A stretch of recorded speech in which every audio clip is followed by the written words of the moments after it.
Хүний амьдралын хамгийн дээд чингэл нь юу? Тэнхай. Чи хэлж үз. Би бол худалдаачин. Даян дэлхийг таарч танцх сайхан өнгө гүжимжийг сонирхож явах нь хүний амьдралын хамаг дээр чингэл мөн гэж үздэг юм.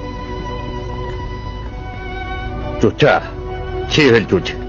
Миний үцхээр хаврын орон дулаан намрын налгар өдөр бүргдөө суулгаж нохоогоо дагуулад ахтын хурдаар ав хийж гандан дүүрэн харж иргүүл хүний амьдралын хамаг дээд чингэл. Хаалтаа таам хэлж үз.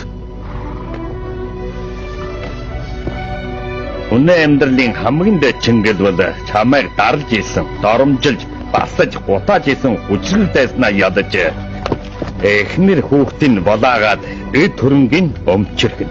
Тэгээд нуулмсан дунд өдөр хоногийг туулах энэ хад суух бол Талмутын баатрын хамгийн их чингэл юм.